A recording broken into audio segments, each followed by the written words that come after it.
700,000 businesses. Can you imagine if every one of them just created one job? What about your dry cleaner? One job. Your corner store dry cleaner. Let me come in. We've got plumbers and we've got ironers and we've got butter and we've got pyjamas. But on the question of the GST, it seems to be coming down to a question of who voters believe. Well, it's not just the GST, Mike. And in terms of economic management, yes, thank you. They're going to make a decision on the credibility of each of you. Prime Minister, who is the more credible leader? Well, I think I am, because when the test came to me to change Australia, to make it an international economy, to give Australians a future in the world out there of international commerce with employment and growth, I took it up. The party that John Hewson belongs to dropped the ball through the 70s and 80s. He was advising the then government. They did nothing about it. I had to carry the burden of that change, and we've now, look at it now, we're exporting our heads off. We've doubled our exports, we've tripled manufacturing exports, we've tripled service exports. We've got now 8 kids in 10 completing secondary school instead of 3 kids in 10. We've got our education system pumping ingenuity and innovation into our manufacturing sector.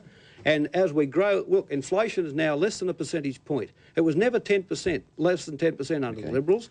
I mean, we've handled the big problems. But to go back and say we're going to collect a $20 billion tax and not own up to it... Let's not go back to that. Now, remember the question, Dr Hewson, is who's the more credible leader? Yes, well, the fact is, quite simply, that this fellow's been in government for 10 years. He's had control of the levers for 10 years. He said he had the Treasury in one pocket and the Reserve Bank in the other pocket.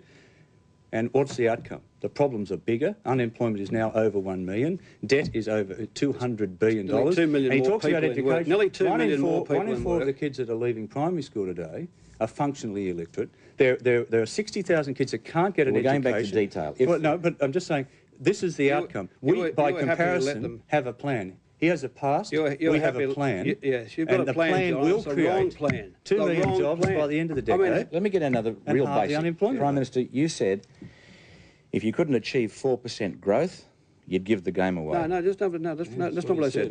No, I understand what I said. I'll give you your answer in a second. I want to finish the question because it's very important. It applies to both of you. You said if you didn't achieve 4% growth, you'd give the game away. You did not achieve 4% growth, you did not give the game away. Wait, Dr Hewson, you said that if your party wanted you to back down at any part of the GST package, they could find another leader. You were inflexible, you were rock solid. No, inflexible, you wouldn't change it. You did back down, you're still the leader. Now, I put it to both of you. Why should we believe either of you will stick to your economic promises? Let me deal with this. I had the economy growing through most of the 80s at 4% plus a year.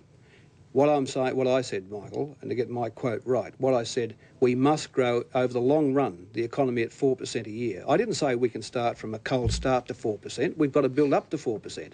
But we have to run at 4%, otherwise you don't get unemployment down. That's the point I've made. And, of course, the Australian economy can run. But it can't run with a draconian monetary policy that Dr Hewson wants, with the Reserve Bank with high interest rates bearing down the economy to try and hold inflation down. It can only run with a decent, sensible, cooperative policy between the workforce, the government and business. That is, doing it by cooperation, not by coercion, not by threats, not by individual wage contracts, not by filleting people off. That is, getting people cooperatively, letting inflation stay low while we run the economy fast. That's what I was saying. That's what we did in the 80s. That's what we'll do in the 90s.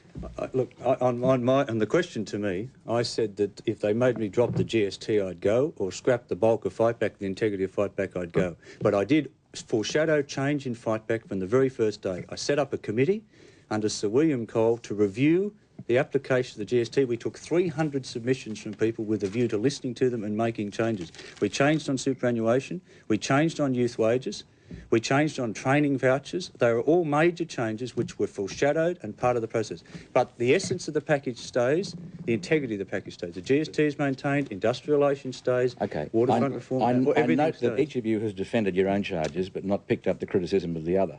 Well, let me just say this. Dr Hewson said that if he changed his policy, he went around saying during the year, if you lean down to help the poor up, he said to me, he criticised me in his budget speech, he said, if you lean down, you drag the rest of us down. No, that's the way you do it. No, you drag the rest of us down, he said. He said, you said, Prime Minister, you put your arm out to pull people up behind and bring them along. If you do that, he said, you'll drag the rest of us down. Then he wants to go and change in December and say, I didn't mean all that. I'm really a nice, kind, decent fella. It doesn't believe in really keeping the poor down. I'm not really about giving the rich a kick along. I'm now about trying to recast the rhetoric of Fight Back. The fact is, He couldn't stick to his policy and he changed it. You're right. He said he'd resign. He didn't. Look, what's fair or just about 1 million Australians being unemployed? What's fair or just about 700,000 kids in Australia today living in homes where neither parent has a job? What's fair or just about 100,000... Hang on, you had your run. We agree about that. I gave you your We space. want more employment, What's fair or both of just us. about 100,000 people who are waiting in hospital queues? What's fair or just about 60,000 kids who can't get into university? What's fair? I met a guy today, he said to me, my son's been out of work for 17 months. He's going from school to the dole. He's got no hope of getting a TAFE course or a job. What do you say to those people? Well, you opposed the TAFE. What do you say to those people? You opposed my TAFE funding. You said it was extravagant. Putting $945 million into TAFE. That is wrong. In the budget, you said the money we put into TAFE was extravagant. We were trying to buy votes. It was a waste of money. Don't give me that line on now. The specific Son, point don't give me that about line. the question now, about his 4%. Can I just make another point about employment, though, Michael? Can I have a go? You've just been going on the for a minute specific comment, the question you asked the Prime Minister about if you can't achieve for 4%, you should go. I agree. He should go. John, Michael, look, there is no disagreement between us about the need for higher employment. There's no point in Dr. Hewson saying to me we need more employment. We agree about that. Of course we do. But his plan won't do it. It's the wrong plan. At least we have a plan. Well, what do you think I did last week? Reducing the corporate rate to 33%. You don't have a plan. There's 130,000. There's 130 billion of projects sitting there registered, ready to go. If you had that, Dr. Hewson, you'd be around like the cat that swallowed the canary. Look, what you call a plan... No, you've been to your pollster, and your pollster said, look, I tell you what you do. You go out and say, plan, listening, kind, and hope the electorate will fall for it. The fact is, the plan is not a plan at all. It's a huge, massive tax which will change the lifestyle of Australians forever. He's been inexorably and forever. Dr. Hewson. He's been promising to bring home the bacon for 10 years. Everybody in Australia is still waiting. And that pain and hardship out there is growing because you have no answers. You've had no solutions. Look, when Bob Hawke was there in the early 1980s, you did, to be fair, in the early 1980s, you did take some bold and courageous decisions under Hawke. But in the last few years, you've lost the plot. You have lost the plot. You have no There's a world plan. Recession, John, a world recession for the same reason. We went into recession ahead of the rest of the world. I'll tell you why. Ahead of the rest of the world. Michael, let me tell you this. A long way. The credit growth, in the international credit growth of the 80s was absurd. Absurd. The whole world boomed and the business cycle went up and it went into a bust. And it went into a bust. That's why Japan's now in a recession. That's why the United States has been in a recession, why Britain's in a recession. We're actually leading the lot out. Can I just pick that up? We went into recession in late 89. Dr. Hewson wants to pin me with the problems of the international banking system, the domestic banking system. Our growth slowed down in late 89, early 90. We've been in it 3 years. Japan and Germany went into recession last year.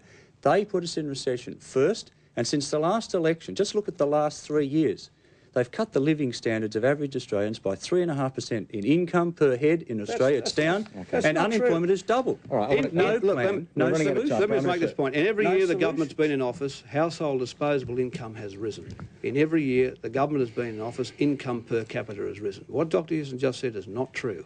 The fact is this, Michael. Let me make it clear on this point.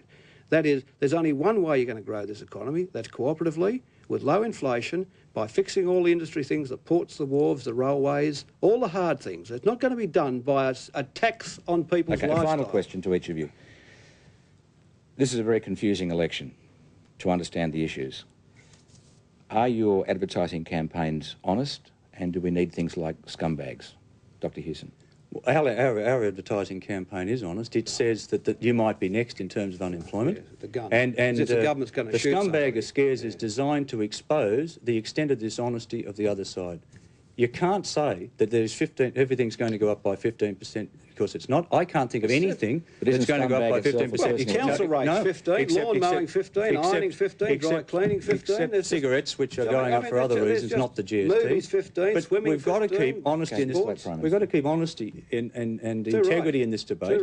And what we have is a desperate government that has no plan, against a coalition that has a plan and with the people of Australia can solve our problems. We can deliver we're talking about lower unemployment. Advertising campaign. Michael, I mean, isn't it a shocking thing that the Labor Party should say electricity 15%, water 15%, gas 15%, council rates 15%? I mean, that's what's going to happen.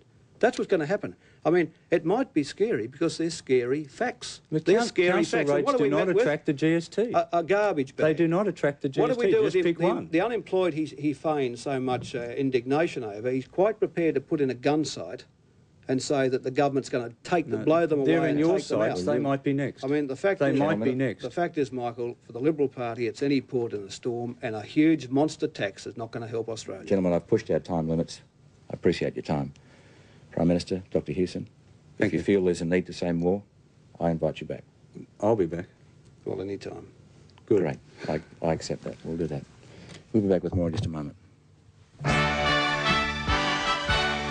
Happy to meet the journalists and talk